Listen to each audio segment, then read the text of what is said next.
Okay, let's talk legs. Now, you can see in the example here, let me get that glue out of the way. The example here, I did a little carving, which was just really not very good.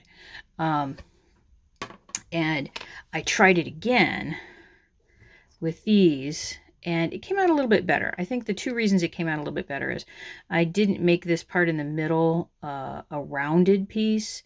I just left it kind of straight, and then I just took out some small pieces here. You're totally fine to leave yours completely straight. It does not, it's not a big deal. The way that I made sure that all of these were relatively the same, and when I say relatively, they're a little different, is after carving the first one, what I did was I just took it and put it next to a length that I had already cut that was the same size, and made the marks where I know I want this little kind of bead part to go, this little cylinder. Now, what you're going to do is, remember how we cut these? We went back and forth. We're going to kind of do something similar. We're not going to go all the way through, though. You're just kind of rock it back and forth, and you're going to go around and follow that line. And you'll kind of feel it, and you'll be able to see when you've gotten all. Can you see how I know I'm all the way through? And I do that on both of them. And I'm only going in to the wood about 1/2 millimeter, maybe a little bit more. And remember, millimeters are pretty small. And I'm going back and forth. And remember, everything that bleeds, you don't want that anywhere near it. Now, this next part is going to seem a little strange because I am going to be cutting towards my thumb. I basically just kind of carved this little ditch right here. So what I'm going to do is I'm going to put my blade here. I'm going to get down here a little closer. There we go. Okay. A little closer. Okay. And I've got one hand here, and I'm just going to go down to that little ditch. And can you see how that little piece just came right out? And I just go around. And I'm just nibbling a little tiny bit away.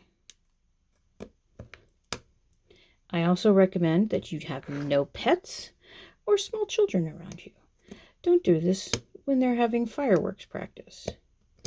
Don't do this while your child is playing really loud music or having a birthday party. That would not be a good idea.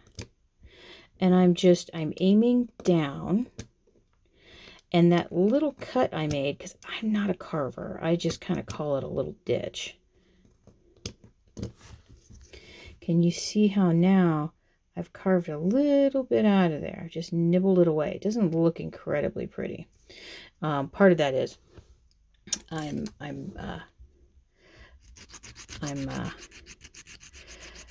trying to be careful while I'm doing this because I'm doing it on screen. And as you go further along, you can carve down. You can see I'm going around and around a little bit more to kind of get rid of some of those little pieces. And then take a little nibble. Just think about it that way. It's little nibbles. And you want to make sure you're working with a new blade. Because when you cut yourself with a dull blade more often than with a sharp one. I mean, you still can. I mean, it's a blade. Okay. So then I can also I have a little piece of sandpaper and just kind of get it in there and get rid of some of the little gnarly bits. You saw me, I used a little bit of what you would call it, an emery board. So you can see I'm starting to kind of make some progress there. Now, if you want, this little area here, come on, focus for me. This little area here, I think, could use a little nibbling. So I'm just going to carve some tiny little pieces out of it. Just tiny pieces. I do have a carving knife somewhere. I just don't know where I put it. I think it's in a box that I have stored. So, and you can also, where's my, there it is. This is the nice thing about having some sandpaper wrapped around a board.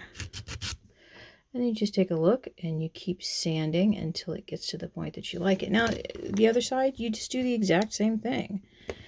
Oh, wow, except you do it on camera. Yeah, I need to change this blade. At this point, I've even removed my thumb, because that's just a little bit too close for comfort. I don't want that blade anywhere near my thumb. So you can see how I'm just nibbling it away a little bit at a time. Now, you may have someone in your life that's a much better carver than I am, that's for sure. And you might have them help you out with this. They make the legs, and then you make the rest of the table.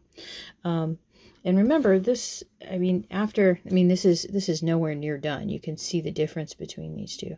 I'm going to have to do a lot more carving and a lot more sanding to get this one where I want it. So it's a pretty easy thing to do, and you don't have to add just one. You could add a couple of them if you wanted to.